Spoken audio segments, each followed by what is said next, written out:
Call this meeting to order. Tonight we're going to be led in the pledge by Ms. Madison Grimes.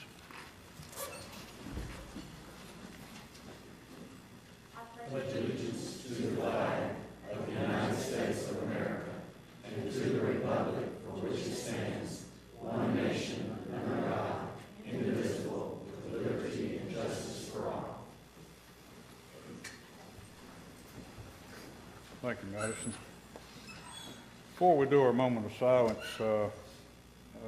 I'd just like to welcome everyone to tonight's meeting. Had a beautiful day, I believe, and hopefully we'll have a beautiful meeting, I guess. As far as a moment of silence, I'd like us to remember one of the youth of our county, Clifton Broadwater, Blas Cassis. He's a young man that was killed on the interstate the other night changing his mother's tire. And I know he wasn't one of our students, but he's part of this community, and I think it's just a tragedy that that family's going through. And so I'd just like everybody to remember that family.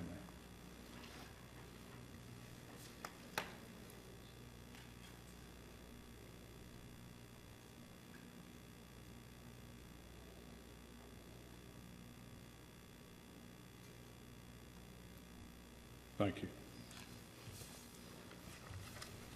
Approval of agenda. So moved. Second. A motion by Mr. Blair and a second by Mr. Holliday. Any further discussion on this? All in favor say aye. Aye. Any opposed? Motion passes. Approval of consent agenda. So moved. Second. Got a motion by Mr. Young, second by Mr. Nipper. Any further discussion on this? All in favor say aye. Aye. Any opposed? Motion passes. Number 6, visitors. We've got several visitors tonight. I believe, if I counted right, I believe we got 7. Got 7. And I'll take them in order as Ms. Michaels gave them to me. So I'm going to ask you to limit your comments to 3 minutes. Ms. Marshall here, she runs our clock. Some of you have been here before, know how it works. In the 3 minutes, I appreciate you trying to wrap it up. If you would, just let everybody know who you are and where you live, and like I said, take you 3 minutes. First one, we got Miss Jackie Archer.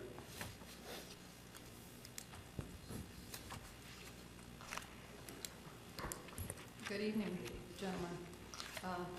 Jackie Archer, Murfreesboro, 50 years. I want to say that I'm disappointed and frankly a little angry. We worked from the moment the textbooks were on the shelves on the afternoon of July 15th until well after the state's deadline reading and reviewing these books.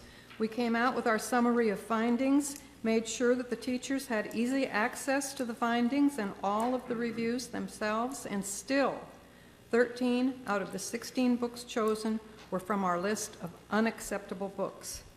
Why did we find these books so unacceptable?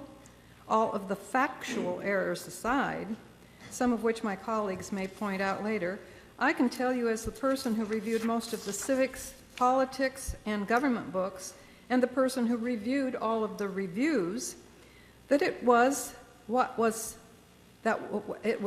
included and what was excluded that put those books on the bad book list.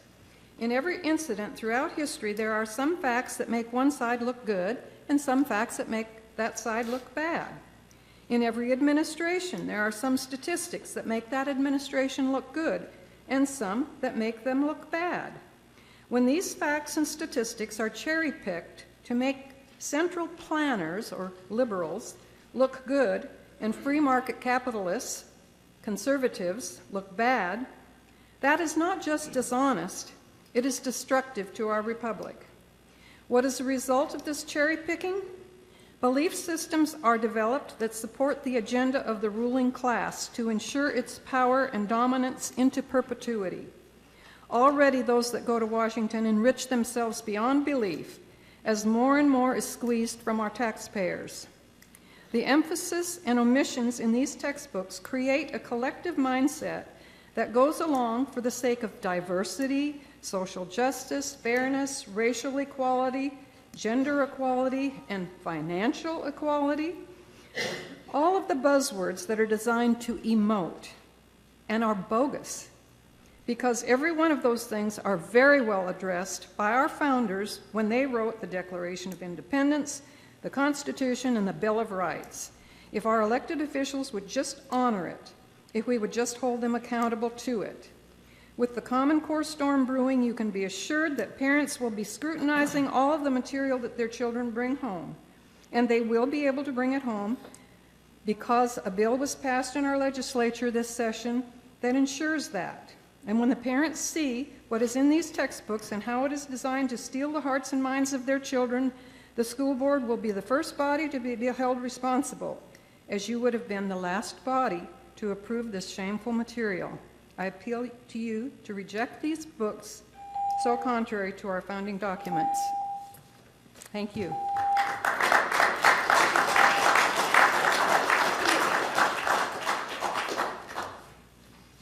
Next, we have Pam King.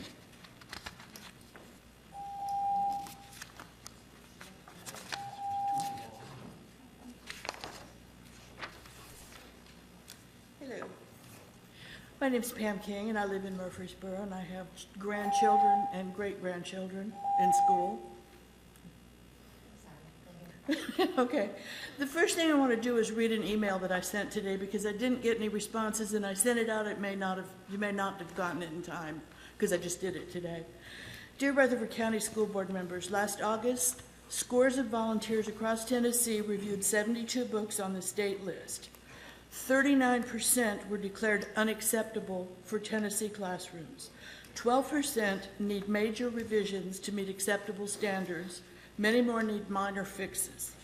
Out of the 19 books you intend to approve this evening, 1 book was acceptable, 2 books were on the flawed list, 11 books are on the unacceptable list, and 3 were incomplete reviews and 2 seeking a waiver. I'm very disappointed to learn that our Board of Education intends to rubber stamp these books. It would be interesting to know who was on your review board and did they actually read any of them or read the books, any of the reviews of the books. If you seriously approve of the following sample, I think we have a problem. Chapter 6, Social Change, Collective Behavior. Most recently, this is directly out of the book, most recently, hysteria revolves around illegal immigration. Vigilante groups, for example, now patrol the United States-Mexico border. They use rallies, websites, and media attention to whip up anti-immigration sentiment. Anti-immigration groups prey on people's fears of crime, unemployment, and other social ills, claiming that immigrants are the cause of the collapse of American society. Here I would just like to say that the term anti-immigration instead of anti-illegal immigration says it all. Then there was another book, The Cultural Landscape. This is regarding Pearson. Despite promises from Pearson that it would be removed, the latest edition of the text continues to ask the question, if a Palestinian suicide bomber kills several dozen Israeli teenagers in a Jerusalem restaurant, is that an act of terror or wartime retaliation against Israeli government policies and army actions? This kind of prejudicial writing is unacceptable. Now I want to read you something that there's been a leaflet distributed by armed men calling for all Jews 16 years or older to register as Jews, marred the Jewish community on Passover festivities Monday, this week. They demand that the Jews register, everyone 16 or over registers, and registers all their possessions, or they will be deported and made non-citizens. That's just very, very upsetting. And this is in the Jewish newspaper, it's in the Russian newspaper, and it happened in Russia. But, you know, you can't say it can't happen here. They would have said it maybe. It can happen, and it's happening. And it's because we're being desensitized, and the kids are being desensitized. Thank you so much.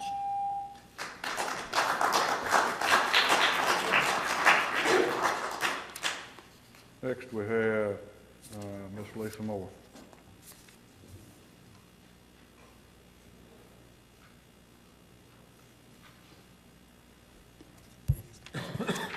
Ready? Okay. Hi, good evening. Mr. Odom, school board members.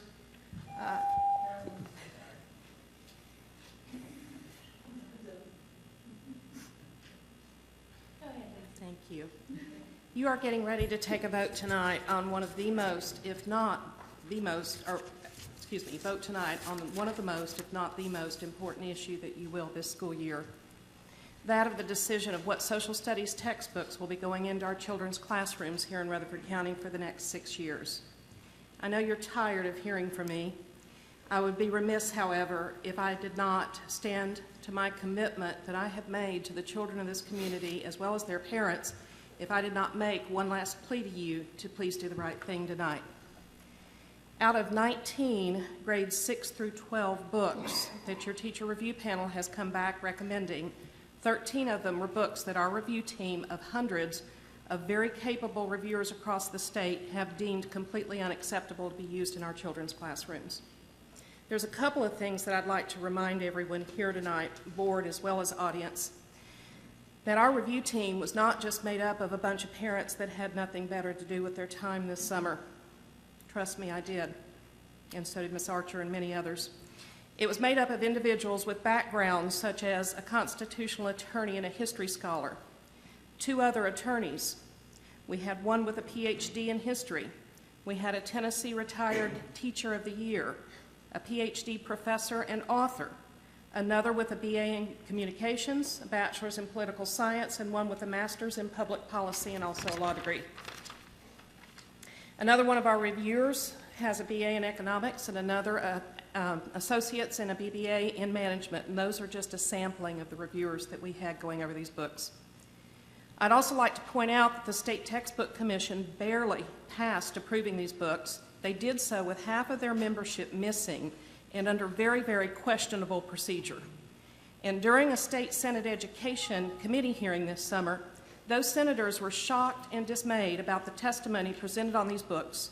They were so shocked that they immediately started writing new legislation for a total overhaul of the textbook selection process as well as the textbooks themselves. Chairwoman Dolores Gresham even later sent a letter to the Tennessee Department of Education strongly encouraging them not to send these books to our ELAs and that they should start over. Sadly enough, even that did not work, and now the ball is back in your court. Mr. Odom, board members, it's time for you to step up and do the right thing. Be a hero to our parents and our children tonight. Thank you.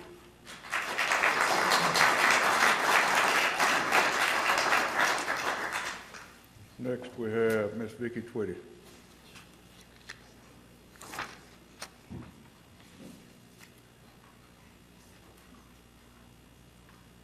Good evening. Mr. Odom, board members. I come tonight, I don't have anything prepared. I'm just going to speak from my heart. I was able to participate somewhat with the textbook advocates and researching some of these books this past summer. And I just want to say my hat's off to Lisa Moore and Ms. Jackie Archer and many, many more who devoted countless hours researching these books. And they did it because of our children. And I just want to say that I am so thankful. Never in my lifetime have I seen a group of people more committed to see what's in these textbooks and have a voice. And they did all the right things. They proceeded to the state and took it before the committees. But I just want to ask you, board members, tonight, it rests with you tonight. What books go in the classrooms? And I think Lisa and Jackie and Pam have already said that there was 11, there are 13 that are on the list tonight that weren't approved.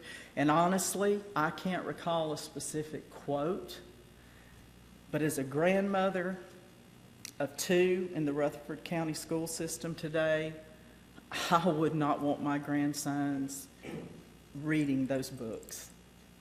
And I ask you as board members to vote against these books that questions have been raised about. And I don't even think I told you my name, did I? But I think you know, Vicki Twitty. Did I say that? Okay. And I've been here many times before because I'm a grandparent who cares about not only my grandsons and their education, but about all of our children in Rutherford County, because they are our future. And we want them to be armed with facts, truth, and unbiased material.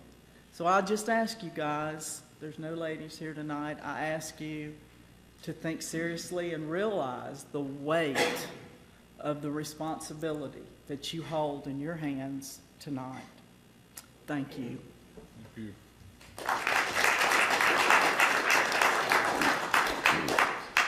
Next, we got Scott Cosmore. Apologize if I didn't pronounce that correctly. Everybody mispronounce it, don't worry about that. Good evening, Board, Dr. Odom, rest of the board members.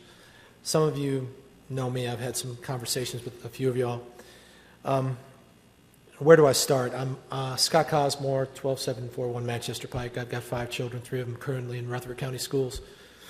And I think the most important thing from what I'm hearing over here is we're not here to make your jobs harder.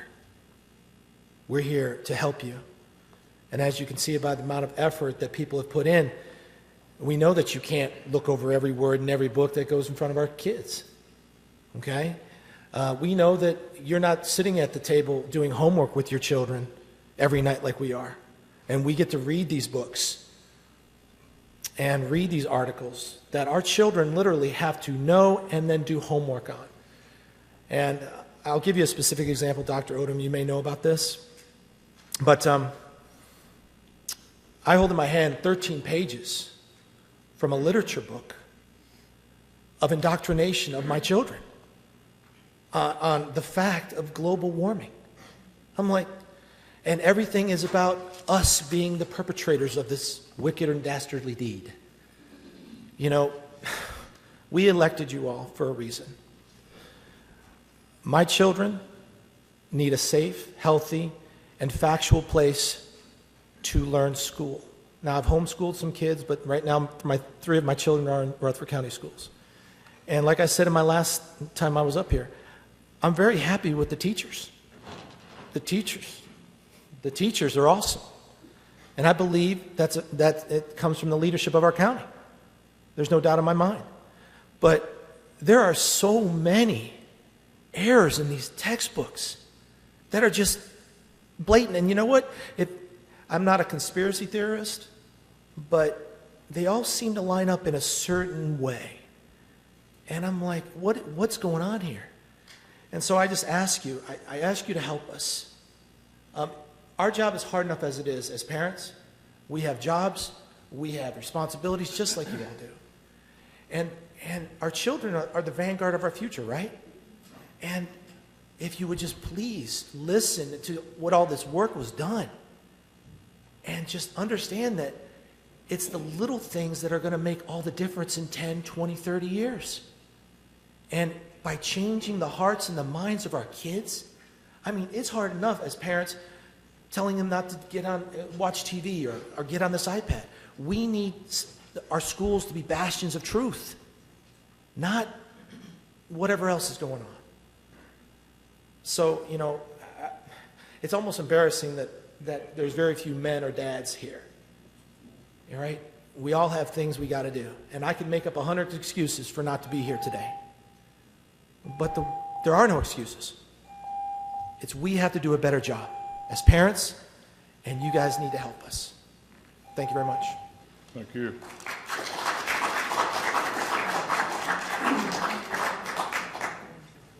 Justin Smith. Hello, Mr. Oldham, members of the board. My name is Justin Smith. I've lived here in Murfreesboro approximately 26 years, and what I am seeing is unconscionable in these textbooks. This just cannot be in our community. So much of what they've spoken of already, there is an agenda out there, and it's called progressivism. When I hear right wing used in some of these textbooks to describe conservative constitutionalists such as myself, that's unconscionable, and that is an affront to our community. I love this country, I love this county, I love America. My father fought 3 wars to give us the freedoms that we have, and now we're seeing things brought into our textbooks which we fought against as ideologies. Marxism, fascism. We're seeing it sit in the U.S. White House today. Pearson, the Gates Foundation, the Obama administration, they can say what they want to about this being a Republican-based textbook initiative, the Common Core curriculum. It is a curriculum, it is not a standard.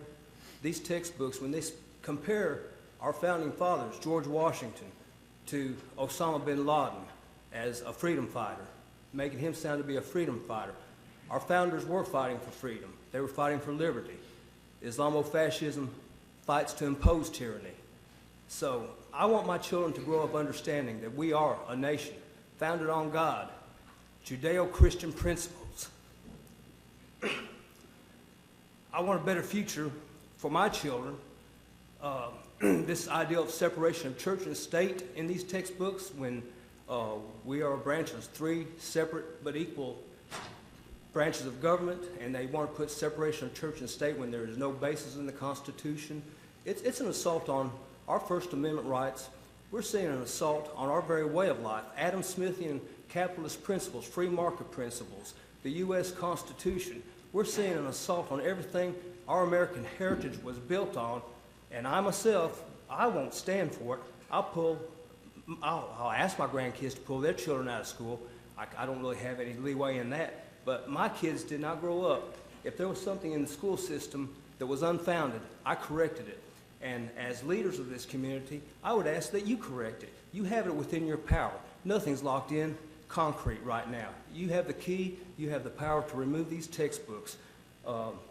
Mr. Blair, I heard you saying something earlier outside that possibly some of these textbooks had already been picked and there was nothing that the school board could do about it.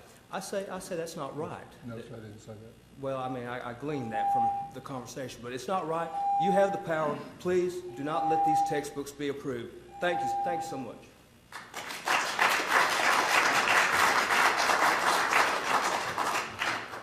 Last one we got is Don Westcott. Don Westcott, Smyrna. I have a grandson in public school. He'll be there for many years. Over the several months, this Board of Education has been given documents proving that the textbooks being considered for our children are not only full of historical errors, but contain extreme bias that promote anti-American hate, anti-Judeo-Christian persecution, and anti-constitutional treason. Yet the Board continues to deny all arms to the point of endangerment to our culture and our nation and to our children. Your deafness is deliberate denial of reality. First, get over the idea that these school book publishers are fair-minded and independent of people who have deep pockets with socialist agendas, such as Bill Gates. Second, get over the erroneous error that, that Islam is merely a religion. It is a lie and a facade. Islam is a political body with its own laws, finance, culture, and education, according to Sharia and Sharia only. Not pluralism, no tolerance of others, no tolerance of ideas, especially Western culture. According to them, according to the Muslim Brotherhood, jihad is a war against our culture as well as on the battlefield. None of this goal is mentioned in the textbooks, by the way. By the way, if Islam ever does come and take over our way of life in this Rutherford County, the board will be one of the first to be either shot or beheaded. Such happened in Tehran in 1979 when the Shah of Iran was overtaken by Islam. Every educator and professor was shot because they were considered part of the old regime. Even though they were Muslim, just think what they would do for Christians. I have lived through the Cold War and was honorably discharged from the Army in 1969 during a very hot war. I recognize a turncoat. That's when someone turns their back on principles and foundations and well-being of our nation. There's always a reason for treason. Money and promises of power are the reasons. Follow the money and find the reason people act the way they do. I wish I had the ability to look into each of your bank accounts and business holdings that you have to see how entwined members of the board are with publishers' kickbacks or with Muslim money. Your actions speak louder than your proclamations on bias and innocence. As a veteran, I'm willing to die for this Constitution and this country, and in our very exceptional way of life. I cannot remain in this room while this board continues to allow this crap to go on. Our Constitution is under attack, and these books disrespect our American principles. I hope each of you is voted out by the people as soon as possible and restored with people who respect American culture. I'm walking out of this meeting and invite others who feel the same way to do as a protest against your abuse of power and overriding the will of the people. And I do this in honor of all American military who have fought to defend our country and against enemies foreign and domestic.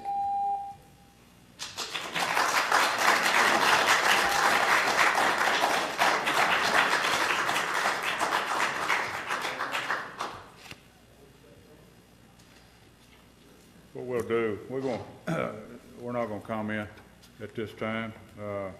That's pretty well our policy on this. We'll hear from the school system people. They're the ones that have been charged book selection and everything, so the board will hear from them tonight. Everybody in the audience will hear from them tonight. So after that, it'll be up to the board to decide what the next step is. So, Mr. Odom? Okay, we have a recognition. It's number 7 on our agenda. And this is a recognition from the National Association of Secondary School Assistant Principal of the Year for the state of Tennessee. And we have a winner this year, and she's with us this evening. Congratulations to Tori Ruiz of Laverne High School for being named the Assistant Principal of the Year for Tennessee by the Tennessee Association of Secondary School Principals. Ms. Ruiz was honored at a black tie event in Washington, D.C. on April the 5th, 2014. Ms. Ruiz has been serving as an assistant principal for the past 5 years. Prior to entering into administration, she serves as an 8th grade United States history teacher. She is currently serving in her 4th year at Laverne High School, where she is primarily responsible for scheduling and assessment for the school. Her passion for education is centered on literacy. The organization stated when announcing the award, and here's something that they said about her. She is consumed with a drive to make a difference in the lives of young students in a positive way. Tennessee Association of Secondary School Principals stated in an announcement, with the implementation of Common Core standards, Tori is driven to identify and create new methods of instruction for rigorous and relevant learning. Ms. Ruiz, would you come up and we'll share your award with everyone.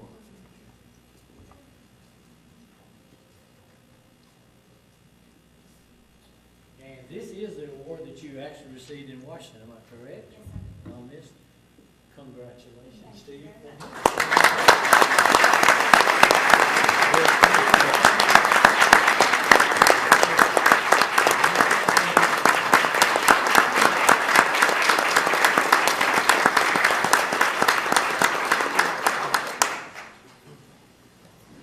Mr. Odom and board members, I just want to take this time to say thank you. I am very honored to receive this, but as you all know, this has been quite a journey for us and for our school, and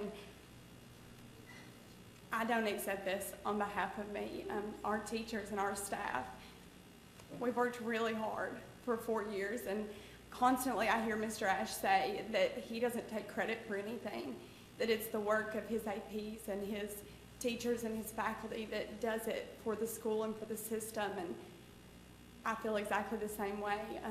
I'm honored to be a part of this team.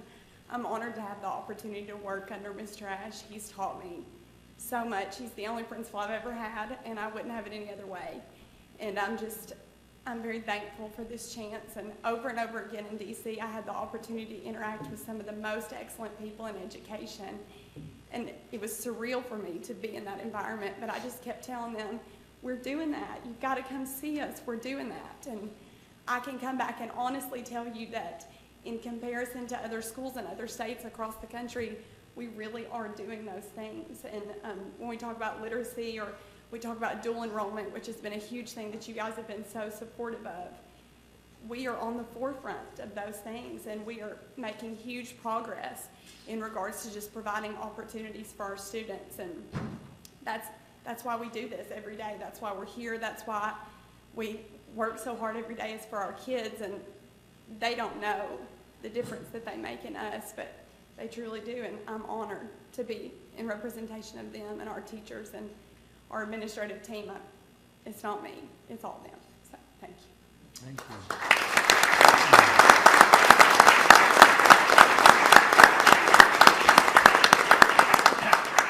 I was with Dr. Apple this week from Motlow, and she mentioned again about how well the students are doing at Laverne and how many are involved in dual enrollment this year. How many are you going to have that you're going to have credit? Do you know right off now in this dual enrollment program? At the end this year, we'll probably have about 110 kids, about 800 hours of college credit that earned this year.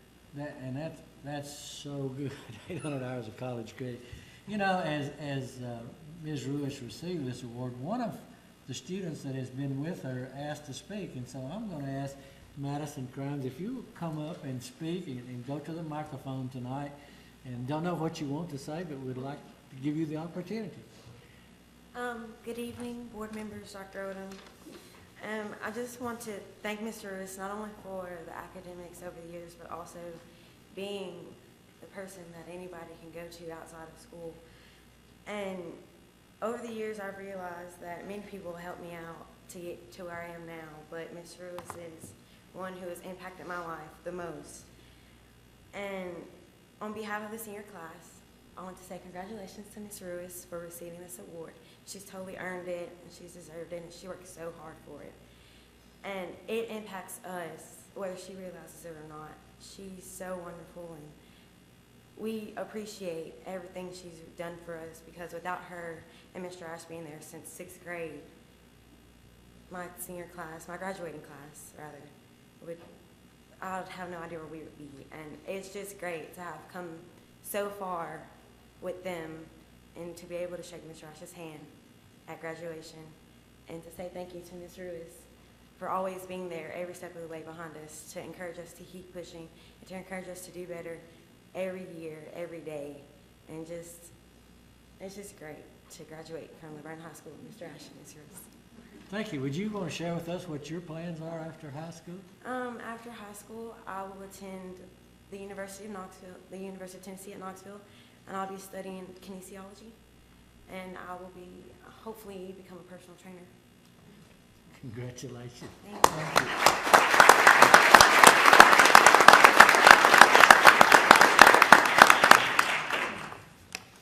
you. This time, I've got a special presentation I'd like to make, so if Miss Nell Blankenship would come forward.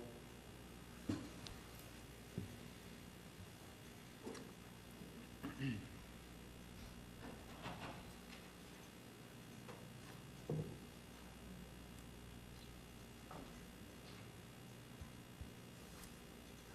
make a few notes, Ms. Blankenship, just bear with me.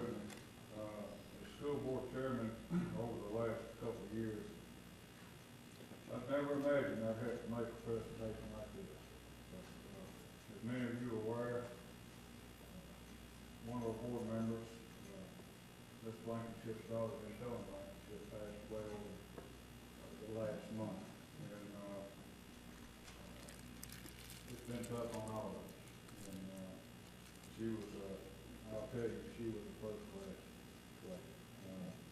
She loved her community, and she served her constituents, and school system diligently without complaint. For the past month, we've tried to honor her with a framed self-portrait that was donated by Loveless Photography. This board has also placed a book in her honor at all the high schools. The book is titled How to Design and Build Your Own Greenhouse by Roger Marshall, which we thought was fitting because of her love for all things agriculture. Let's make a cheerful food start in your life. Of all the things you volunteered for, you work for, I believe you enjoy working for everything that you need on expression.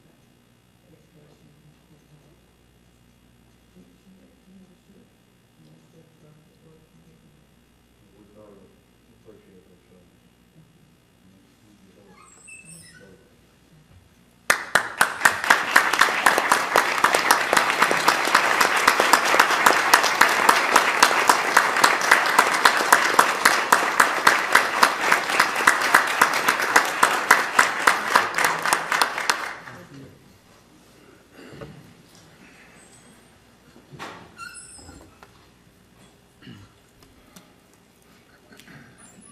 Number 9, Mr. Odom.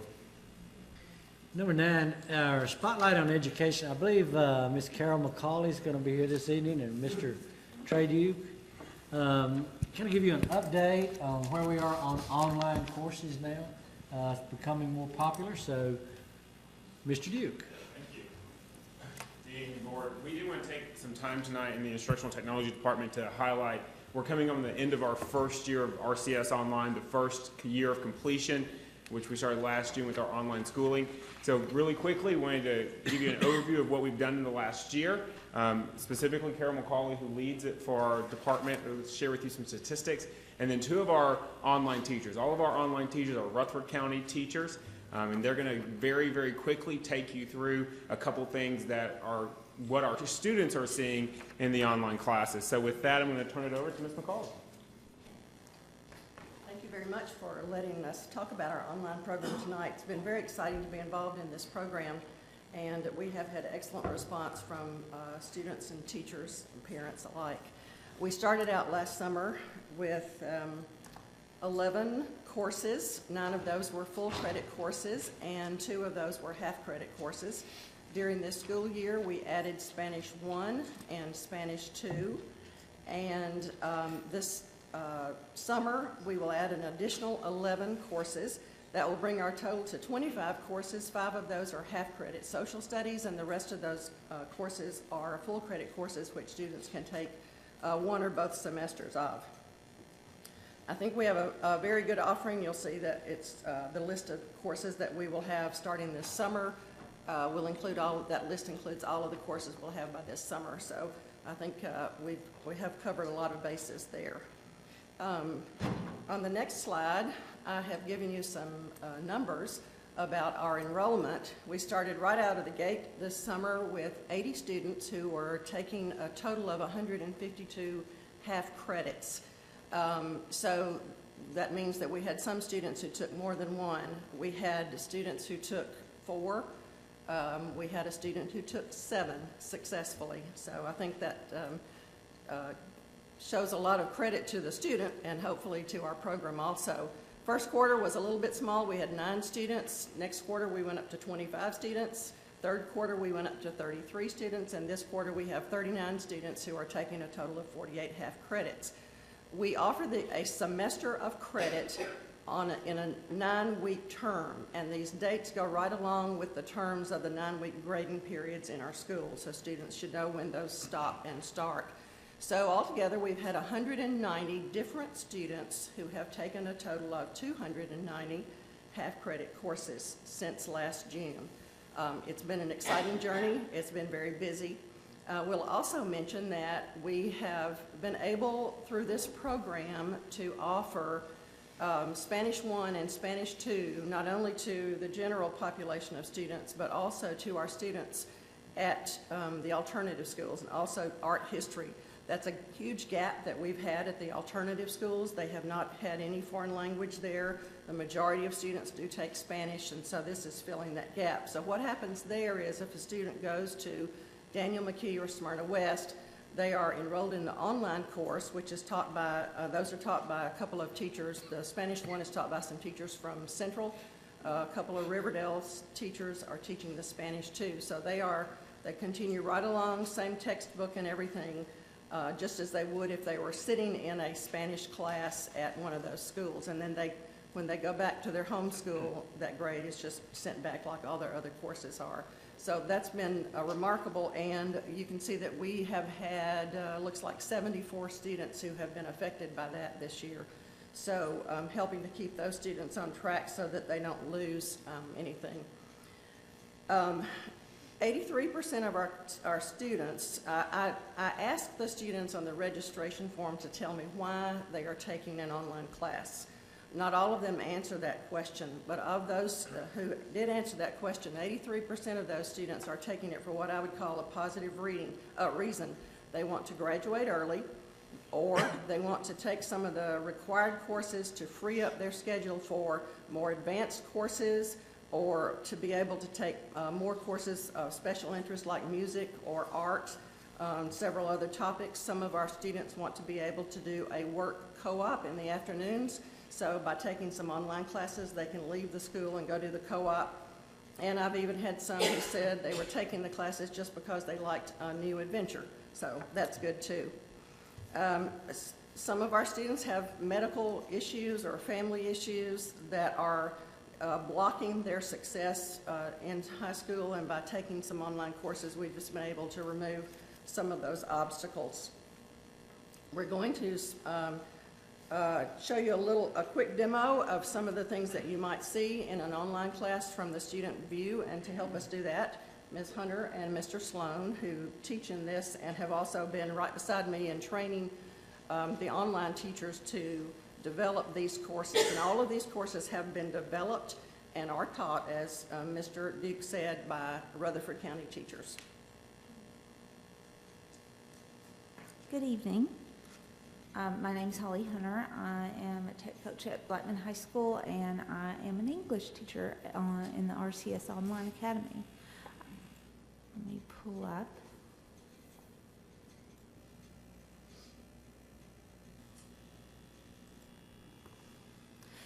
When our students log into the online class, they see in their top portion of their class picture of the teacher and some general information about how to contact the teacher. I just want to show you a quick example of different ways that they might receive the delivery of instruction. This first video I'm going to show you is an English 1 teacher. She's developed a video, and on one side of the video you see the teacher talking, and on the other side of the video is her instruction or the materials that she's showing to the teacher. Today we're going to talk about some confusing word pairs. These are words that sound similar but are spelled differently and mean different things. These confusing words are going to be important for you to know for your end of course tests, as well as for a quiz that we'll have later on in the course. So that's just one example of how instruction might be delivered.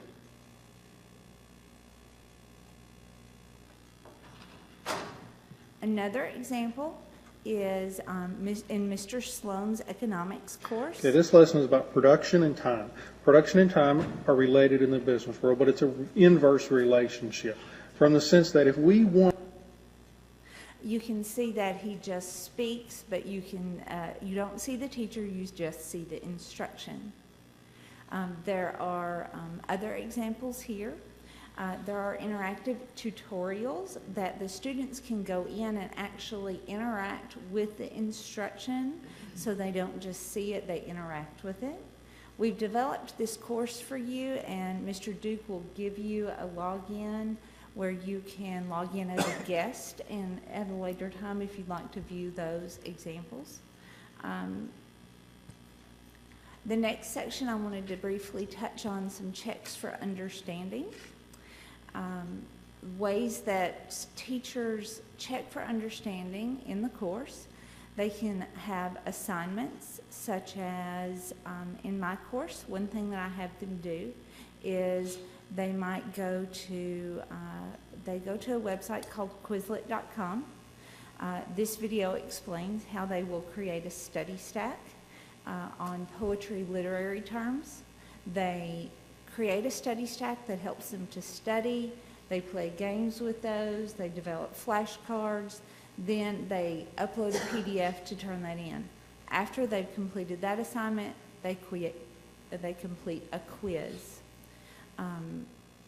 Other checks for understanding include things such as taking a test at the end of the course, and there are proctored exams that they have to take at the midterm and the final point in the class, and those are monitored by someone in the school to make sure that, yes, that student is taking that. Mr. Sloan can talk to you for just a moment about how he gives feedback to his students. Good evening. The biggest thing I've noticed about doing this online course is in terms of pretty much any assignment I want to give a student in a classroom, I can give them online. It's very simple for me to do that. The one thing that I've discovered, though, is the feedback that I can provide students online is far greater than any feedback I could ever give them in my classroom. And I'll give you an example. Take this assignment here on price ceilings and price floors, so price controls. They've got a graph. They've got questions. You'll see the questions here that they have to answer. If they do not get this correct, I can go in, give them as much feedback as necessary. I can tell them where to look in the slideshows, what slide to look at, how to do it. I can even include an image or a video that shows them exactly how to do it, which is something I simply cannot do in my classroom. If we're talking about 20 kids, which is what I had over the summer, there's no way I could give that sort of feedback to students in that session. So that, for me, has been one of the biggest things I've noticed about the online courses. The feedback we're giving students is much greater than anything we could ever do in a normal classroom. And you'll notice, just from a communication standpoint, there are a lot of different ways that we're able to communicate with our students. We have a messaging system which allows them to message us, we message them back. All of these messages are recorded at all times. We can always go back and review them.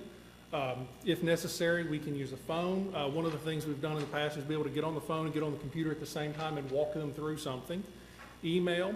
Their grades, the best thing here, and I actually had 2 students take a midterm today. As soon as they finished, it was graded, it was done. They get real-time feedback on all grades. So the moment they do something, they know instantly what their average for the course is. Like I said, with feedback, we're able to give much more feedback than we ever could in a classroom. And then we can also use things such as Google Voice and Skype to be able to communicate with them if need be. So there's multiple ways for us to communicate with students that simply we can't do in a normal classroom. Thank you. So again, those are just some real Rutherford County teachers who are teaching our course. And we want to show you the growth we've had in the last year. And again, point out again, the personal relationship that's going on with the teacher and the student just in the classroom, and the opportunities that through the board's approval we've been able to provide to the students of Rutherford County. Thank you very much. You've got some very creative teachers. And this is the world our students will be living in. We discussed several months ago in preparing students for college how many college students, in fact almost every college student, will experience an online course before they can achieve that degree. And we were getting feedback from graduates of Rutherford County Schools that this was a somewhat intimidating circumstance, this online course, because they hadn't seen it previously. And there are some school systems that we've become aware of that are requiring each student to have an online course, just one, in order to have that kind of format, understand that type of interaction and the group work that's done and the technology and using it. And so it really is, it's not moving away from anything we're doing in the classroom, but staying in step with what is out there, whether we're collaborating in business or in the college education or whatever, but preparing our students for that opportunity. Most of them are digital learners now anyway, so this pretty much falls right into their playset anyway. So it's a good thing, and it's preparing them. I'm pleased that we're doing it. Anybody else? Ms. McCauley may have had something else to say. I don't know. Mr. Duke, we appreciate you bringing the program to us tonight. Thank you. Sure, well done. Number 10, Mr. Odom. Number 10, textbook adoption, and I'm going to ask Mr. Zago to step up. And he has with him tonight our three coordinators, our elementary coordinator, Ms. Lisa Vogel, middle school, Ms. Barbara Powers, and Dr. Phyllis Washington is high school. And he's going to explain the process for selecting textbooks and how we go about that. And board members, then if you have a question for them, you certainly may ask that. Thank you, guys. The three ladies I have here behind me, Ms. Vogel, Ms. Powers, and Ms. Washington, are our coordinators, respectively, PK for 5, 6, 8, 7, 12, as far as our coordinators that are overseeing those committees that selected the textbooks that we've presented to you guys tonight. Their selection process is done through committee. All committee members are current teachers with experience in teaching those subjects they were assigned to select from, or not subjects, but the curriculum from those subject areas. Ms. Vogel, her committee selected for the K through 5, and you've had 5 members on your committee, and 5 members on her committee. They were approved. Those names, by the way, were submitted to you guys as a board for approval with their credentials on that about a month ago. 13 members, Ms. Powers, and they selected their 6 through 8 and chose through 2 textbooks that were submitted or given to us by the state of Tennessee to review from their approved board or approved list. Ms. Washington had 35 members because they have so many different books that they choose for the high school grade levels. I know there's been some public controversy and public information that's been provided to us. We actually had the public meet and speak to both middle school and high school committees, and we offered the opportunity to the K-5 committee, but Ms. Archer, I think her husband was ill that day, and she did not make it to speak to them. She was the person that the board had agreed to work through to present to our committee. Prior to that, I had provided all the information that all of the great people had gone through the textbooks and all of the errors or controversial statements or information they didn't feel was accurate to all of the committees, and we presented that to all committee members. During this process, the committee members made recommendations to the textbook publishers. The state of Tennessee made recommendations to the textbook publishers. It is my understanding that a few of the books were given the provisional okay if they had made certain changes. I know one of the statements that were made tonight was with the human geography class, which is an AP class, which is a college course. We have to remember that's a college course that's being taught at a college level. We, as Rutherford County, don't haphazardly teach the AP classes. We send all of our AP teachers to the universities to receive training. At the university, typically those university professors provide a recommendation for a textbook. In this particular one, and I'm just using it as an example, the provided recommendation we have used in the past, which was edition 10, and in the past we have experienced 78% college credit received. The students that have taken the AP test have received college credit for that at 78%, where the national average is 54%, which is 24% higher than the national average Rutherford County is providing. Also, after reviewing and going through the textbook and making recommendations from the state and ourselves to, it's actually Pearson Corporation, to remove some of the controversial statements or some of the statements that we felt were inaccurate as well. They have promised to make those removals, and it's my understanding from Dr. Washington, they've been removed from the edition number 11. Other things have been removed. I can't stand here and emphatically say that the textbook publishers have 100% followed through on all of our recommendations or the state's, but we had the newest and latest editions that we reviewed that had many of the things already removed from them, such as the 11th edition. And Dr. Washington and Ms. Powers and Ms. Vogel can speak to that as well. But we saw those things already removed from the ones that we reviewed. I don't know exactly if there's any other information you guys would particular need from us. If you're welcome to ask, and we'll try to provide any information. Tell them how long y'all go through this process with them. Maybe kind of when you started and how long it takes you to kind of go through We it. typically begin in October, I believe, Ms. Archer spoke. Wrong October, and we did not finish until last month. Right. And we finished in March. From October to March, I believe K-5 begins at a later date because they have fewer books to review and select from. So they usually begin in September or very early January and work through it just 3 months or 4 months, because their books are much simpler to go through, much smaller. Typically, although the books that we had this year were they're a consumable. They're like a newspaper of current events. That's the newspaper deal was the K through 5, right? Yes, it's a K through 5, yes, sir. That's one we talked about Tuesday night. Tuesday night, that if something doesn't align, you don't have to take it. I actually have a letter from the CEO saying that they would be very, let me have the exact wording so that I don't. The content remains virtually unchanged from year to year, so teachers rely on the familiarity of the content. So the changes that they plan on making would only be maps or borders of countries or things, demographics like that, that would change. But the CEO's statement from Studies Weekly is the content remains virtually unchanged, vastly unchanged.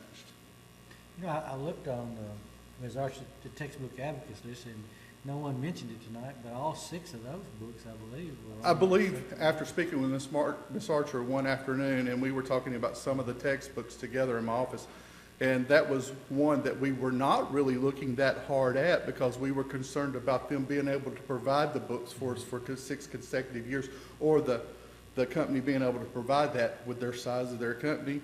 And Ms. Archer's statement, I hate to put words in her mouth, but I believe I recall her saying that was one of them that we felt was best. The concern that we had Tuesday night was in the format of that publication, that it is something that we expect each year they're going to print. And so it gives them the opportunity then, if something like what we've seen in the Ukraine or something like that changes, then they could move a border or something like that. The board discussed it Tuesday night during the work session. Does that put us in a place where we need to review that on an annual basis or something of that nature? And that's why you looked into that, Yes, was sir. to answer that board concern. Because with that publication coming out, 1 year, student keeps up with it, consumes it that 1 year, the next year it's a brand new publication. It gave us some concern that we might see some movement in that publication along the way that was unchecked or unvetted, and so we looked into that, but thank you for bringing that to us. Yes, sir. I have a question. I'm sorry, I wanted to elaborate on that just a little bit. There was a concern about the purchasing of that book at $38, or that publication at $38 one time, and them providing it for us for each summer. I've talked to Mr. Sandvig, and we've discussed that that's generally how we do business in K through 2, where we have consumables, and we purchase that all up front, and then the publishers or one of the book supply companies will give us that in the summer based on our orders as we continue to order.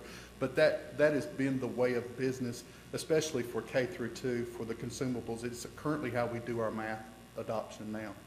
You know, the thing about that, and one of the things about when they go through the state like this, they're bonded. You have to file a bond, which says that I will deliver that for the 6 years of the adoption. And I guess one of the things that was most disappointing to me as I looked through the textbooks, like in the middle school, they had 2 books to choose from. 2 books. that the companies were willing to bond, and so they would provide it for 6 years and all.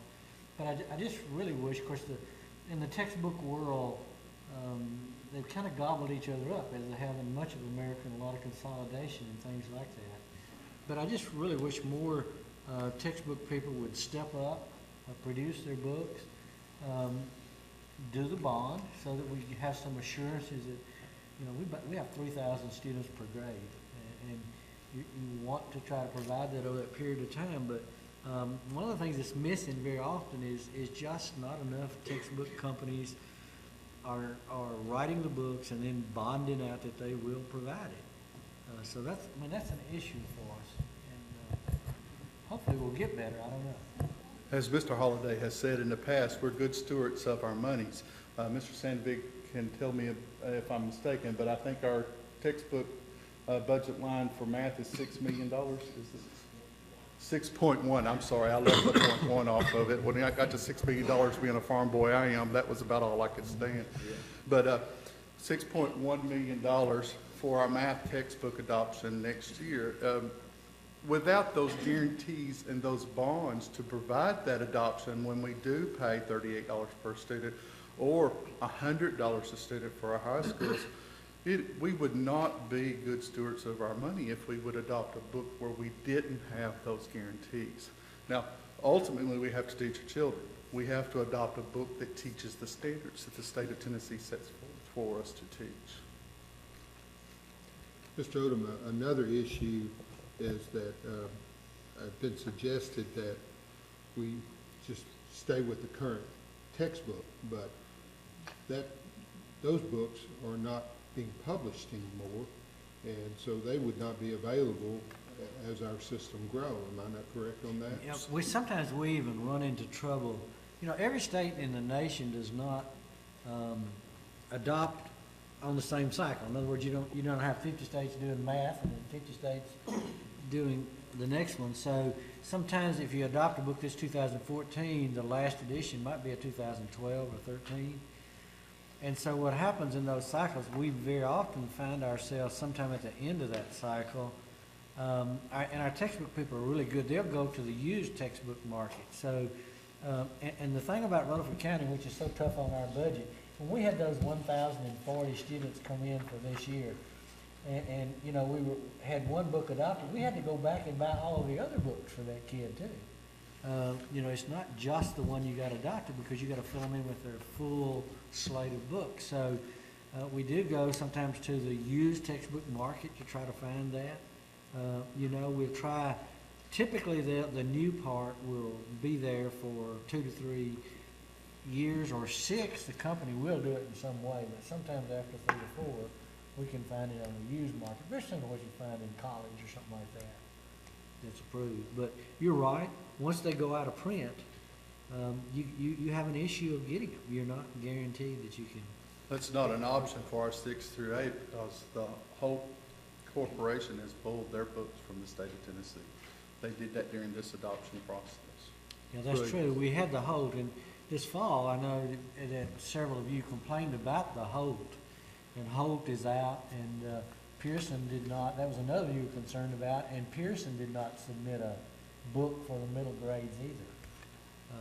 You know this too. Mr. Zago, go back to what you were talking about earlier about as far as the corrections that your committee found, and how that process actually worked.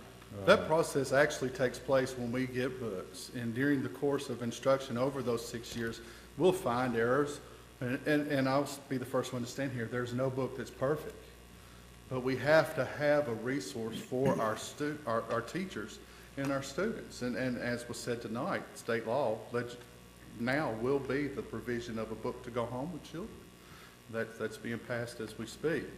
But those revisions, I know Dr. Washington has made recommendations on books in the middle of the adoption cycle for them, and those changes have been made. I do know the state has made recommendations based on public comment, and textbook publishers have made changes between the time that books were sent to MTSU, which is the compository where we have our books housed so that public can review them, and then the books that we receive. For example, I think the middle school 6th grade book was still in a 3-ring binder because the standards were so new this time. They had not even hardbound a book at all at that time from one of the publishers, one of the 2 that we could select from. But those changes or recommendations and changes are being made as we move. Mr. Stanley? When we've had discussions because of budgetary issues about skipping an adoption, which we haven't had to do, Mr. Odom has made this point, getting to that 5th or 6th year, it can be challenging to find a view that we need. 12 years out, with our growth, we would not be able to find enough. I don't think it would be possible to hold a book over for 6 additional years when we're averaging 1,000 to 1,400 students a year. Start multiplying that times 6 and finding those books over the next 6 years would not be possible. Mr. Zago, the committee, comparing this new textbook that we're looking at now, is that an improvement over the old textbook, or do you still feel like it's mediocre, or how do we feel like our new textbook? We changed publishers totally in K through 5 with the new consumer book, and also the publisher has changed in 6 through 8 as well. They reviewed the Pearson book and the McGraw-Hill, because they're gobbling up so many. Each of the book publishers are gobbling up others. But the McGraw-Hill book came out way ahead of the Pearson book as far as its accuracy. By the time we got some of the books, some of the inaccuracies and other issues that we found that did not meet standards or did not address some of the things that we needed, it's far superior to what we currently have. I talked to Ms. Powers about that earlier. As I looked at, and I'll refer to Ms. Archer's site again, because we spent some time looking at it too, that when some of those, the McGraw-Hill, I was seeing in there in some of the reviews where they had contacted the company, and in writing, it appears that the company agreed to make the changes and that sort of thing too. And Ms. Powers, you talked about that some as y'all met with the representative. What did they tell you when some of our people found errors in it? What did they tell you about those when they did it? You mind answering that? Yes, we did. We reviewed both the books, the Pearson and the McGraw-Hill, and as we met with the representative, changes had been made, and the sample text that our teachers had in their hands, the changes had already taken place in those. But in regards to the textbooks, our standards in middle grades changed completely.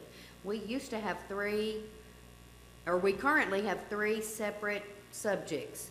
We have world history, geography, U.S. history for 6th, 7th, and 8th grade. Next year, that's going to be different. Geography will be throughout, and we'll have world history 6th grade in chronological order to a certain time period. 7th grade will pick up with that time period, include geography, and then 8th grade will be the U.S. history and the geography. So geography will be spread throughout. So currently, the textbooks we have are not going to suffice for the standards that the teachers are required to teach. The curriculum has totally changed. Tennessee has adopted an entire new set of standards for history. There's no way we can really use the old textbooks. We've got Not to meet the standards that we have been given by the state of Tennessee.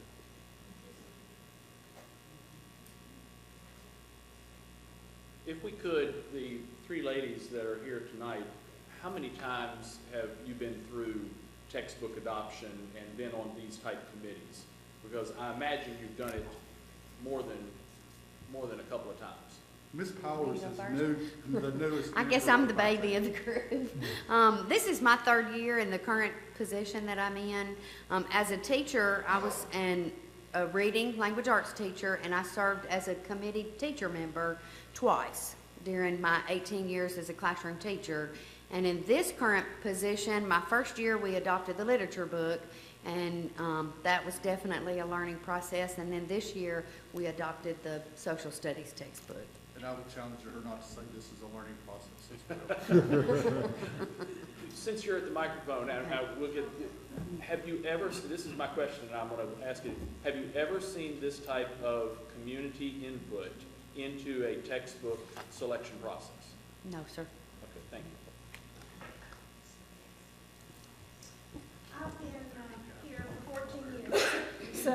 I've done this 14 times. And let's see, your question was, have I ever seen this much community input? Well, with our reading adoption last year, I had some parents who wanted to come and look through our materials, and they did that, but not quite to this extent. Okay. And I hate to date myself, but since 1987, I have been doing this. Did you laugh, Mr. Blair, when I said that? We all did. Very quietly. And this is the first time, as far as this public opinion here. Good. The reason I asked that, and I'll go ahead and make the point to that, is I think that it is a credit to our community, and I think it's a credit to our process that across the state of Tennessee, it wasn't some group that challenged the State Department of Education, the State Textbook Committee. It was representatives from Rutherford County who went after coming to the board here and saying, we've got a concern, and our ability to be able to say, we understand your concern, here's the roadmap, and taking it. They didn't confront, you didn't confront them haphazardly or gently, you confronted them head on and really impacted this process. And I think you should be applauded for that. I think you've had a powerful influence on this, and I hope that you're not disappointed, you know, in the eventual outcome, because the progress that's been made, national publishers, Holt Publishing, pulled their textbook. Yes, sir. They said, we can't satisfy that. We understand exactly, there's egg on our face. We're out. Yes, sir. Pearson pulled their textbook from the 6 through 8 consideration. No, sir. No? Pearson and McGraw-Hill were the two books that we could select from. Okay, we said a moment ago that Pearson pulled one textbook. Pearson did pull some books from some other grade levels or some other things, but we were the ones that rejected Pearson. Okay. Based on their inaccuracies. All right. That we found. All of that by your influence. Yes, I sir. think that's outstanding. I think that this process has been, a positive impact. Now, at the end of it all, are we satisfied with what we have? Probably not.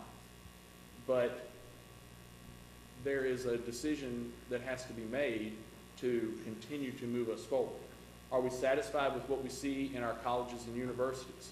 Are we satisfied with what we see up and down the street in our neighborhoods? There are things that we're not going to be pleased with. I think that we have done an excellent job, and Mr. Zago, I think you've done a worthy job of reviewing these textbooks and taking into consideration the community's input. I give all the credit to the three ladies that are seated behind me. They've done a marvelous job, and I want to reiterate the fact that there were numerous teachers that are currently teaching these curriculum areas that selected these textbooks. They have experience and are teaching in our schools currently that made these selections. I don't want that to slip by anyone. Understood. The State Board of Education and their textbook committee was confronted with the question, we understand that these books have been scored against the standard compliance. Have you scored them against accuracy, factual accuracy, and non-bias? And the State Textbook Committee had to answer that question, no. And that's a problem. But Rutherford County has stepped up there, right? Yes, sir, we have. We've looked at all the inaccuracies. And I'm going to tell you, I personally spoke to the middle school and the high school myself and provided them the information that the public had provided us. And I talked to them and said, look, we need to look at these things. These people have done work for us. This is where we need to start and see what we can find and how it fits into the curriculum that we need to teach. And if we have problems with these books, we don't adopt, or if we have some issues or some changes that we'd like to suggest, we need to suggest to the publishers. Rutherford County carries quite a bit of weight with that.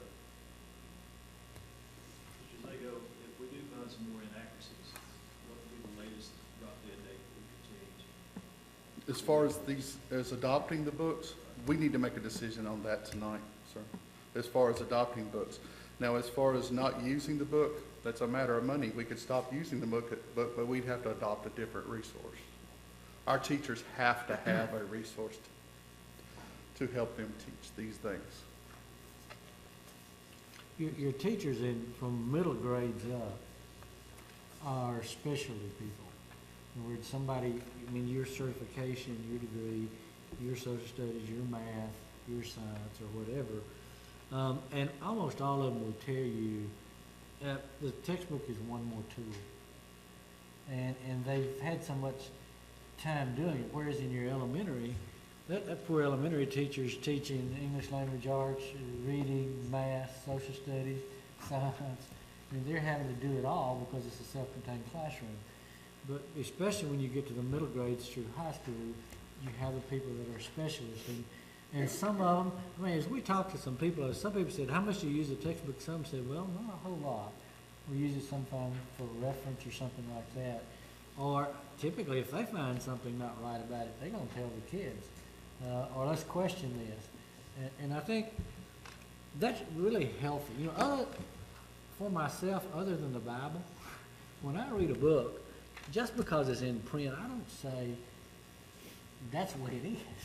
You know, I mean, and I think that's what we want to teach our kids, that as they read it with an open eye and look at it and see, you know, is this consistent with my values? Is this consistent with what my family teach and what I know already? Is this? What is it?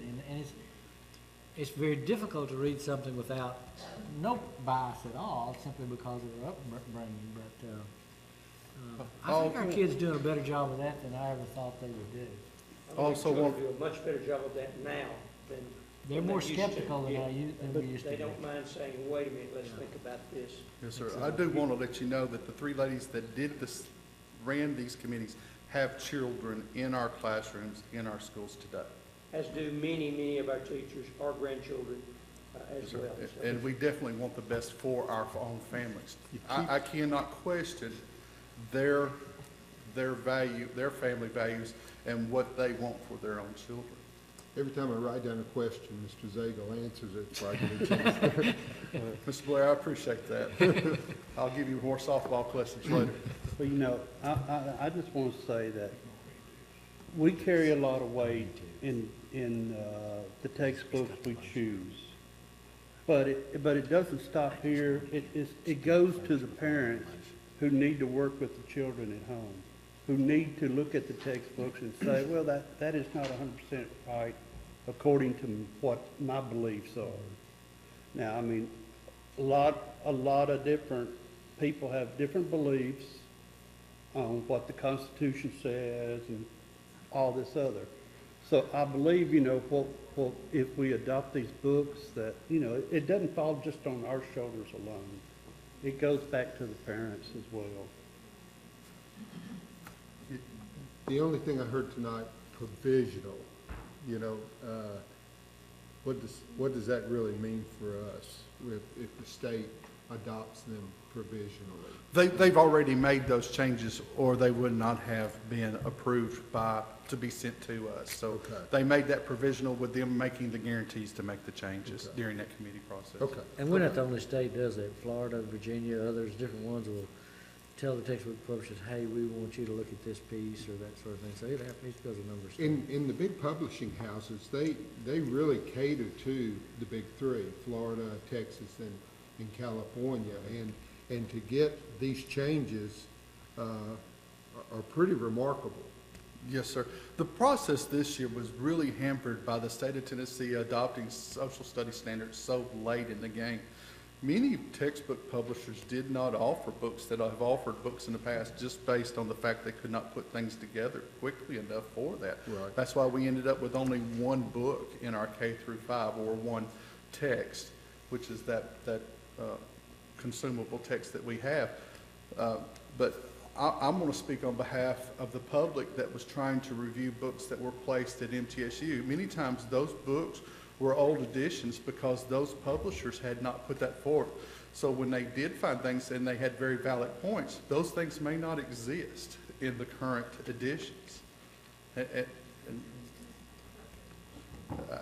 that made it hard for them to make their decisions as well. Anybody else?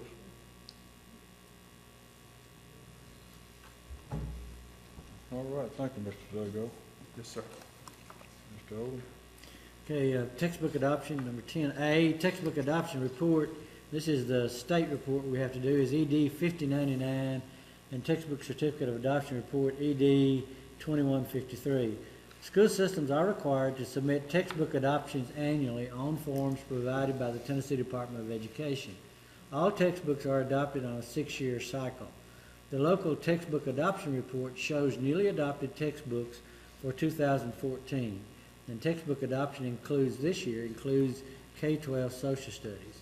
So, which is the addendum to your, it's this one, we talked about this Tuesday evening.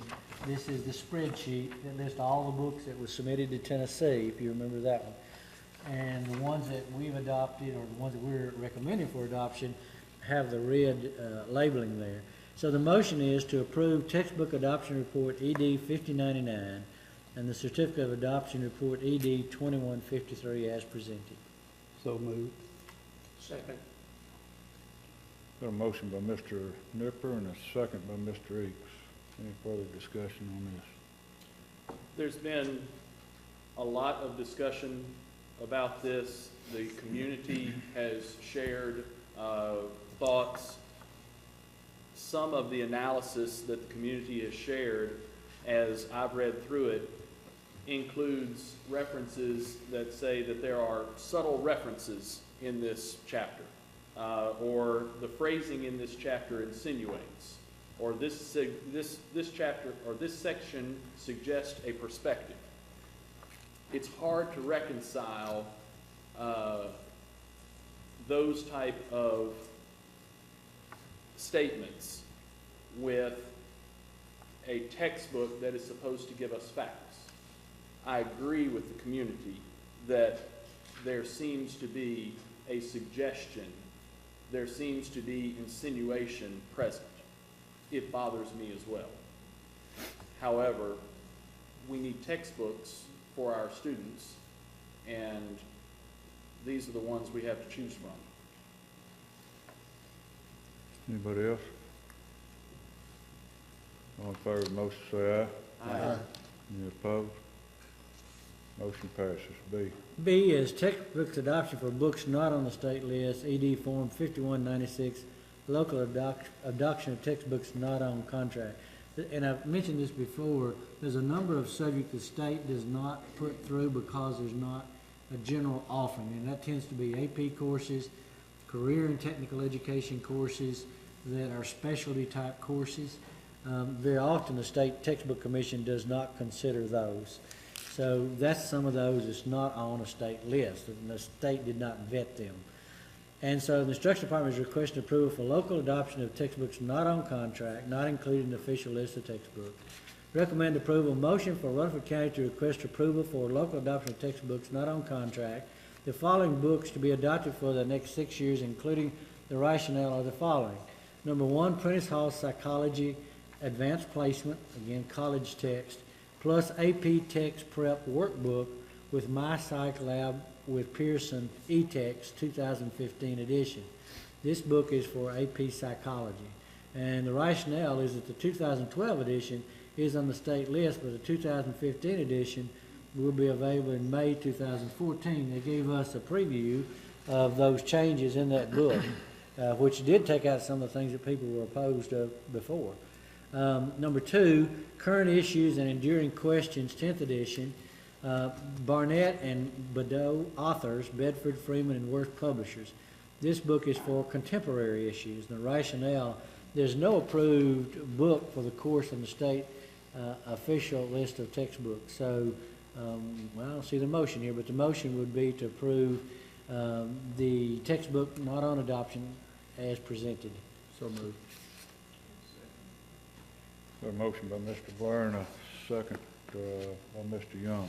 Any further discussion on this? All in favor say aye. Aye. Any opposed? Motion passes. Number 11, Mr. Blair. Well, I've tried to keep up with the movement today, but I may need some help from either Mr. Odom or Mr. Evans. Of course, Park has been put back a year, and they're going to rebid the assessment, is my understanding. For-profit charter schools failed, and unless something happened late in the day that I didn't know, the voucher bill failed. Is that correct? Okay. As far as I know. So the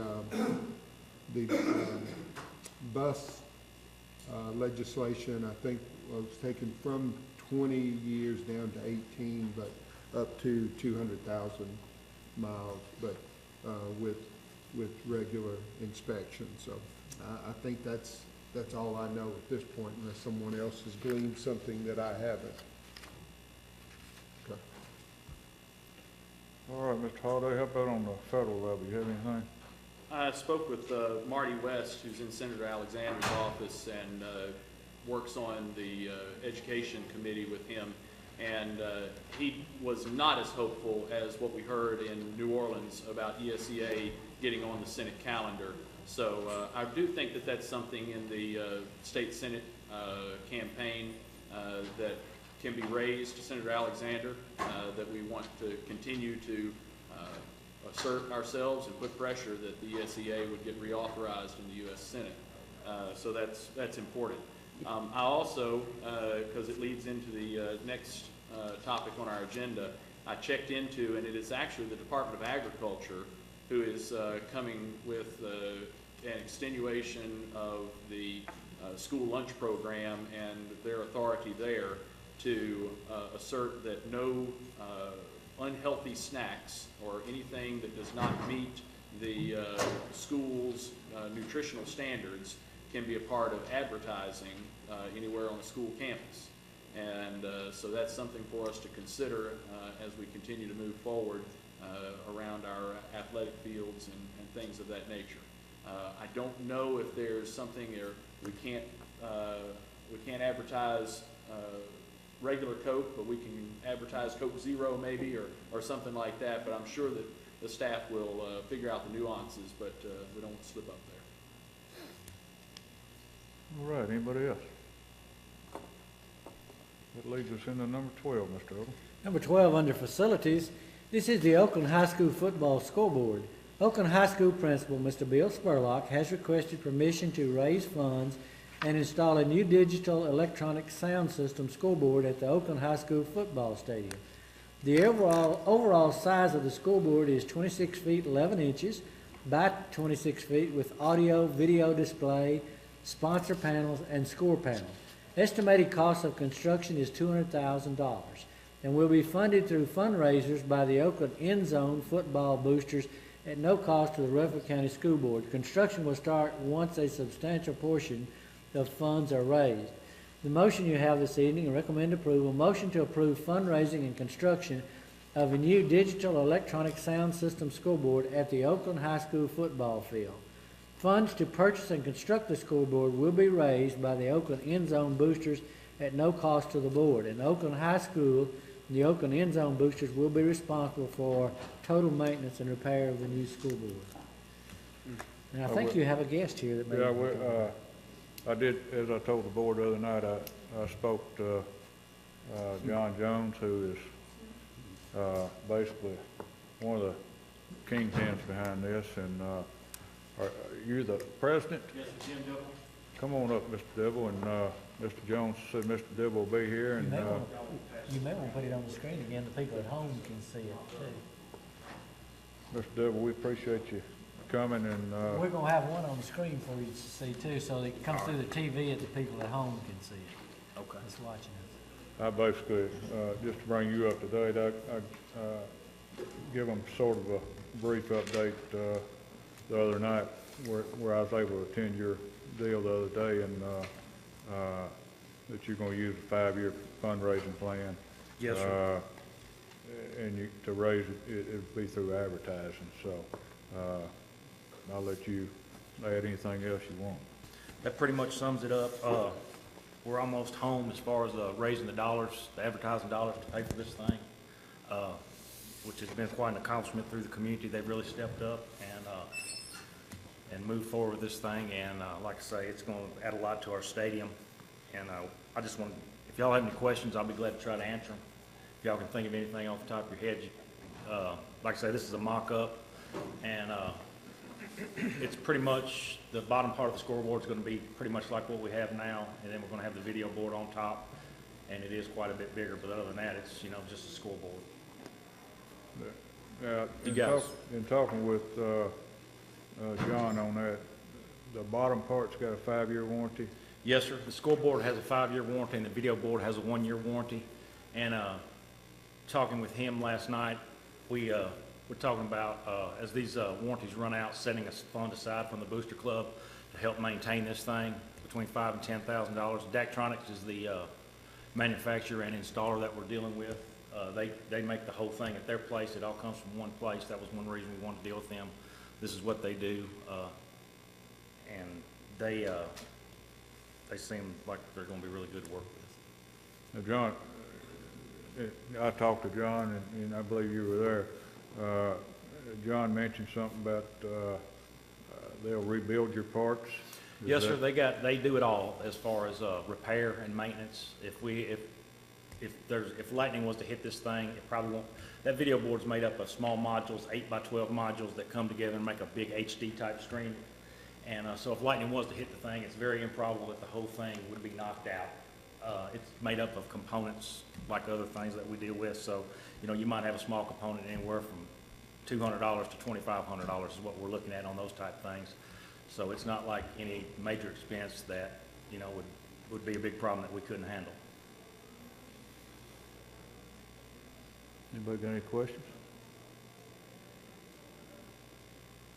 Let me ask you this, are you just centering on the board? You're not going to take care of all the electronics all the way back to the upstairs? Yes, sir, it's everything. The new sound systems will be included on this, and it's going to require, there's going to be a computer, I don't know the name of the box, that's going to be in the press box where we can run video on this screen. And once we get going, sometime in the near future, we'll be able to have replays, advertisements run through the board, and that was one of the big things we wanted to do, is the future possibility after we get this thing paid for is fundraising through this video. Is the clock a remote controlled, or is it with the cord as normal? As far as I know, the clock will be from the booth like it is now. There'll be electronics run from the booth. It should not, I don't believe it's wireless. You have a couple of officials here, football officials and Yeah. stuff, and they're asking you some questions. That's okay, I understand, that's fine. There's nothing worse than holding that box on a stormy night, is there? Right, carrying that wire up and down the field. Most of your schools now are going wireless. Okay. So please check into that. I will, I'll be glad to. They don't like the instant replay is what they want. Well, no, that's going to be on down the line, believe me. We're not going to have the video capability to do that right away. The biggest thing we're looking at is being able to do advertising and raising funds for the program. I appreciate your efforts. Well, thank y'all. We appreciate y'all's service. We may have some other work for you if you can raise that kind of money. Hey, yeah. All right, anybody have anything else? Need a motion? Yes, sir. So moved.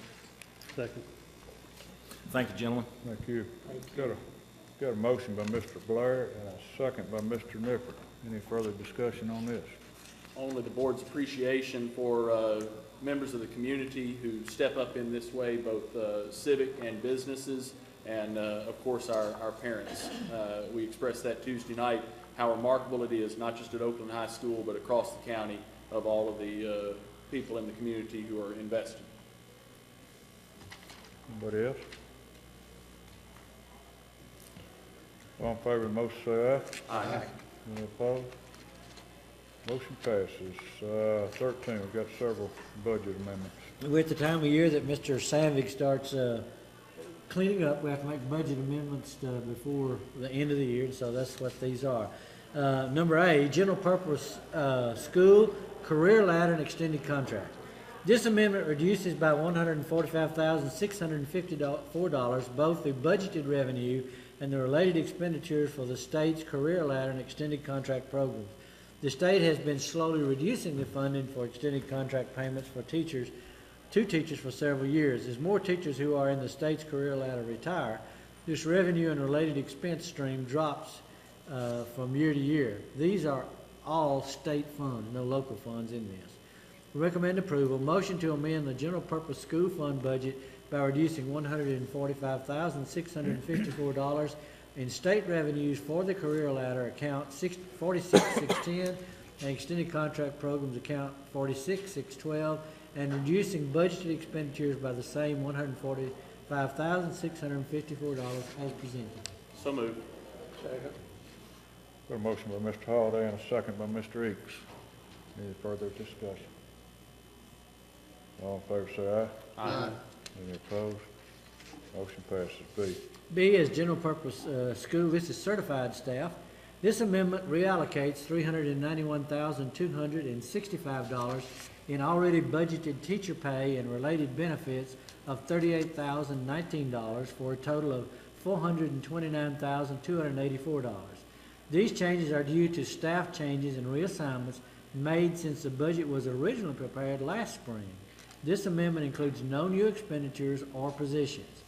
Recommend approval. Motion to amend the general purpose school fund budget by a total of $429,284 in already budgeted teacher pay, $391,265 in related benefits of $38,019 as presented. Second. Got a motion by Mr. Young and a second by Mr. Holliday. Any further discussion on this? All in favor say aye. Aye. Any opposed? Motion passes. C. Okay, this is continuing with our staff, medical and life insurance. This amendment reallocates $270,665 in already budgeted employee medical insurance and life insurance expenditures. These changes are due to medical insurance changes made during the 2014 open enrollment and staff changes made since the budget was originally prepared last spring. This amendment includes no new expenditures. Recommend approval. Motion to amend the general purpose school fund budget by a total of $270,665 in already budgeted employee medical insurance and life insurance expenditures as presented. So moved. Second. Got a motion by Mr. Blair and a second by Mr. Eakes. Any further discussion? All in favor say aye. Aye. Any opposed? Motion passes. D. Okay, from the GPS, again, miscellaneous revenues. This amendment cleans up our miscellaneous revenue accounts, increases our mixed drink revenues by $53,000 and adds $118,461 in net revenues and $118,461 in related expenditures to the 2013-2014 GPS budget. $504,060 of the revenues being amended are being moved to new accounts that the state wants us to use. Recommend approval. Motion to amend miscellaneous revenue accounts in the general purpose school fund budget by a net increase of $118,461 as presented, and to amend related $118,461 in related expenditures as presented. Should we think about changing that, just how to describe that revenue? Mixed drink? Yeah. Well, it actually is from that sharing. Yeah, I noticed that too. So moved. Second. Got a motion by Mr. Young, second by Mr. Holliday. Any further discussion? All in favor say aye. Aye. Any opposed? Motion passes. E. E is in donations in the GPS budget. This amendment increases our donations and contributions revenues by $92,505 and adds $92,505 in related expenditures. The amendment also moves $16,720 in health materials and supplies from the coordinated school health budget to health equipment. Most of this year's coordinated school health equipment budget is being used for walking tracks at our schools. Recommended motion to amend donations and contributions revenues account 44,570 by 92,505 and adds 92,505 in related expenditures, and to amend 16,720 in materials and supplies from the coordinated school health budget to health equipment as presented. Ms. Jenna Stitzel has been very busy, and she's been and made a presentation to us earlier about getting these grants for us. And what it means to particularly elementary students when, even on a rainy day, we've got that semi-pervious concrete that we can go out there and have outdoor activity, even though we may have had a recent rain shower. So it really is beneficial. You heard the motion. So moved. Second. A motion by Mr. Holliday and a second by Mr. Blair. Any further discussion? All in favor say aye. Aye. Any opposed? Motion passes. F. F is a GPS amendment again for adult education. This amendment adjusts our adult education revenues between state, a decrease of $27,515 account 46,590, and federal funds, an increase of $34,042 account 47,590, and budget the expenditures for additional $6,527 in federal funds awarded to the system. This is a reimbursement grant. Recommend approval. Motion to amend adult education revenues between the state, a decrease of $27,515, and federal funds, and an increase of $34,042. Budgets and expenditures for additional $6,527 in federal funds awarded to the system as presented. So moved. Got a motion by Mr. Eakes, seconded by Mr. John. Any further discussion? All in favor say aye. Aye. Any opposed? Motion passes. G. This is GPS classified staff. This amendment reallocates $209,965 in already budgeted classified staff pay and related benefits of $42,103 for a total of $252,068. These changes are due to staff changes and reassignments made since the budget was originally prepared last spring. The only new position is an hourly nurse and had to be added to cover a student who requires a one-on-one nurse. This amendment includes no new expenditures, and you approved that sometime back, if you remember. Recommend approval. Motion to amend the general purpose school fund budget by a total of $252,068 in already budgeted classified staff pay, $209,965, and related benefits of $42,103 as presented. So moved. Second. A motion by Mr. Blair and a second by Mr. Holliday. Any further discussion? All in favor say aye. Aye. Any opposed? Motion passes. H. H is capital projects amendment and a new project. This amendment funds a replacement chiller for Blackman Elementary School. The chiller needs to be added to the 2013-14 projects in order for it to be in place when school starts in August 2014. The bid cost for the chiller is $93,270. $50,000 can be moved from the completed Central Annex Windows project, and $1,750 can be moved from the completed Oakland High paving project. The amendment takes $41,520 from account 34,685 committed for capital projects in order to fund the balance of the project. Recommend approval. Motion to amend the capital project fund by moving $41,520 from account 34,685 committed for capital projects in order to fund the balance of the $93,270 chiller replacement at Blackman Elementary School, account 91,300-355 as presented. So moved. Second. Got a motion by Mr. Eakes, second by Mr. Holliday. Any further discussion on this? All in favor say aye. Aye. Any opposed? Motion passes. General discussion. Before we get into this, I've got one thing on my mind that I asked Mr. Nipper the other night. He had the opportunity earlier this week this week or last week? Last week to attend the Special Olympics, and I've asked him to, we sort of got a report, brief report, but Mr. Nipper was there. I've asked him give us a little bit more in-depth, if he would. He got the shirt. That's true, I got a shirt. Let me kind of summarize for the people watching tonight that Rutherford County held the Special Olympics out at MTSU last week. To give you a brief overview, we had 436 participants.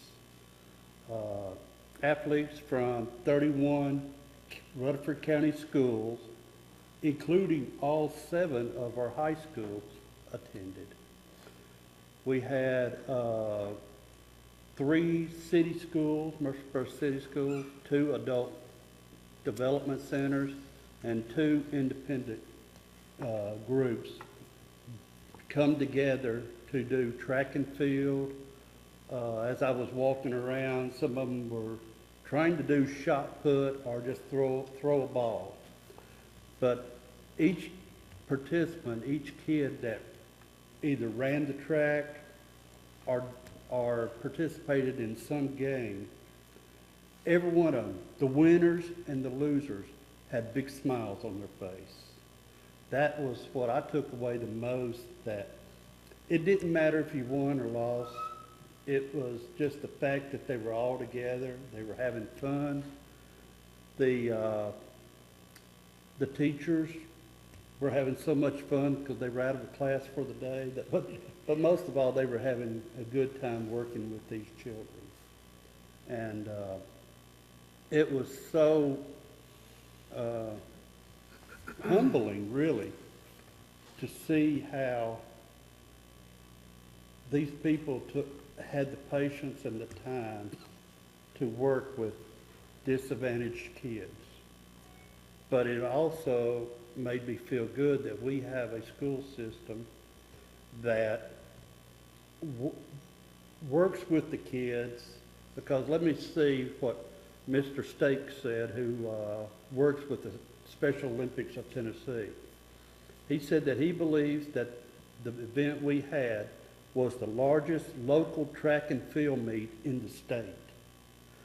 He said that when you see numbers like that, he said it's a sign that our local school systems are working really well with Special Olympics. I can only say that I am proud of our teachers, of our schools, to spend the time to go out and do that. Lou Pascal, one of our employees, is the one that really heads that up and has for years. It is a passion for her, and she puts much of it together, and I would certainly give her some credit this evening. There were principals and teachers there. I watched Jason Bridgman running with one of his students.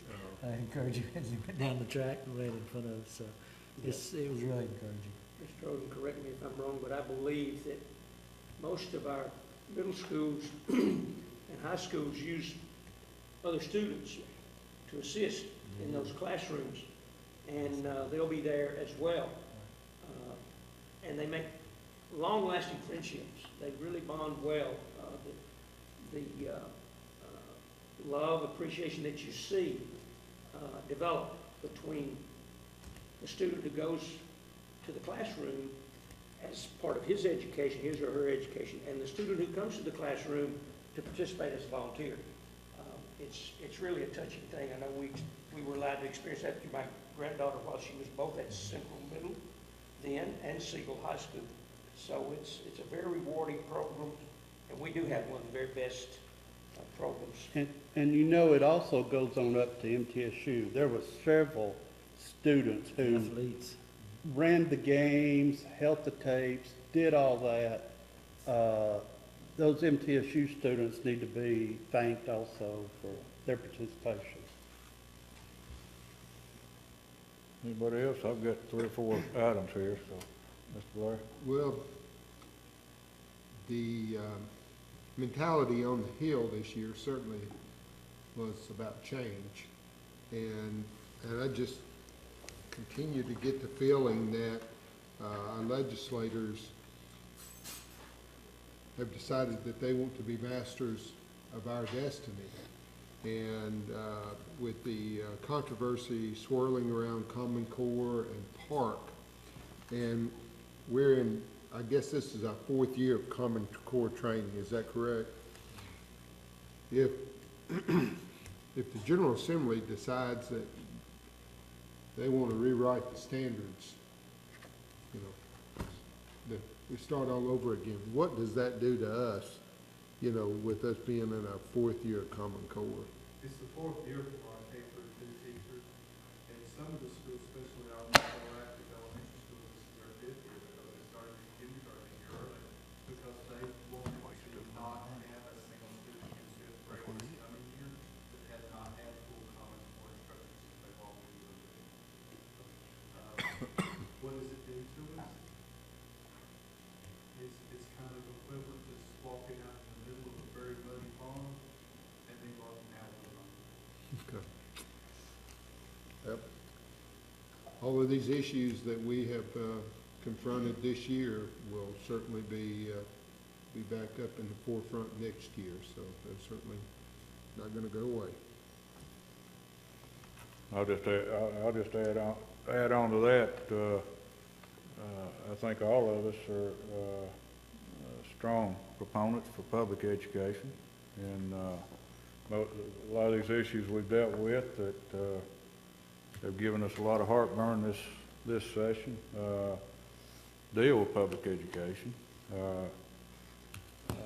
Where your tax dollars are going to go, where they seem to want your tax dollars to go, is to private, through the charters and the vouchers and all that stuff. So I can assure you, when I go to vote, I'm going to find out if it's for public education. What I know here, I know what kind of public education we got, and I'm a strong proponent that public tax dollars need to be with public schools. You pump that money into public schools, you can cure a lot of problems. But the problems we've got, I'm a firm believer, the problems we've got start from the top. And you got to fix the top first. And I'll leave it at that, because you got somebody at the top that can take care of the problem. You don't have to worry about all this stuff. And that's just my feelings behind the whole situation. So, anybody else has anything to add on this subject? I think that our public schools here are not turned out a great system. You get around and start looking at these other school districts, you see what we're talking about. And we got something to be proud of here. And I think that's the reason why the school fights so hard for public education. We won't keep doing what we're doing. Hopefully the people give us the opportunity to do that. And hopefully we can take care of the legislators that don't support public education. Mr. Odom? I don't want to go without noticing this evening, and even our people's watching on TV, but ELF, it was in your consent agenda, you know, we don't read all of those. But if you notice that little thing, we were able to upgrade our bandwidth from 100 megabytes to 250 megabytes, that's a 150% increase, and reduce the cost by $24,000. Thank you, Mr. Steve Solomon and his staff for being able to do this. Technology amazing sometimes. Two things. One is that the things that we've expressed about the state legislature are absolutely accurate, and we have to maintain that public education is still the #1 manifestation of the American dream, because a student can come into Rutherford County schools and have every single possibility available to them. And whether it's the magnet school and a science and technology and engineering concentration, or whether it's the visual arts or the performing arts, whether it's dual enrollment to be able to capture, we're hearing about 800 hours of college credit before they ever leave high school, all of which are provided within their education, or largely within their education, at very minimal cost to their family. The opportunities are astounding, and they result in life-changing moves for a student. A student can come into Rutherford County and not know what their future is and find it in Rutherford County schools. They truly can. The other thing is adult education. We continue to do great things in adult education, and we're recognized across the state for what we're doing there, and that is an example of lifelong learning. And the governor speaks of that, you know, in sound bites and such, but in order for us to continue to be economically viable and attractive to employers and all kinds of things, no one is going to keep the same job in the same way for their entire career, not even our teachers. Our teachers are changing the way that they approach the classroom in the course of their career, and we're all going to find that in whatever we do. And our adult education department is giving some people in our community who for some reason missed that high school diploma the opportunity to have a life-changing event, and it's very much to our credit. The last thing is, we had a visitor tonight, Justin Smith, who said if there was something wrong, I corrected it. If I'm not mistaken, he was speaking about his grandchildren, and he was talking this statement about his children. Generations ago and generations to come, if there's something wrong, then parents will correct it, as long as they're engaged and as long as they're committed. We have some outstanding, engaged, and committed parents in our community, and our school system is only doing the very best that we possibly can do. But we won't do it all. We will never do it all. We never have done it all. And we need the parents to do their part and keep their values in their families. And that's very, very important. And that's a wonderful assessment, but just to continue, there are so many children that aren't going to have that benefit. True. I always said, you know, your kids are going to be educated. You're interested in education. Your kids are going to be educated. There are so many kids out there that aren't going to be educated unless the teachers that are hired by our county and city system, and I'm just talking about our county, okay, of course it's true nationwide, but to see the interaction between teachers and children who aren't receiving that support is awesome, just to see the love that's created, and so many times that teacher substitutes in a large way for that parent. Now, is that ideal? No, it's not. Is it necessary? Absolutely. And if we forget that, then we're, as times go on, we're leaving out more and more students. And we can't do that. We have to educate every one of them. And so let's not forget that as we, I never worried about my kids being educated because I knew that we were there to push it. But so many come to school now who've not had any interaction in a sense of learning since they left school yesterday. Mr. Odom, I'd like to commend Mr. Zago. I thought he did an excellent presentation. The only complaint is he kept answering my questions before I had an opportunity to ask him. So, but I thought you, sir. Well, there you go. Thank you, Mr. Zago. But job well done. You,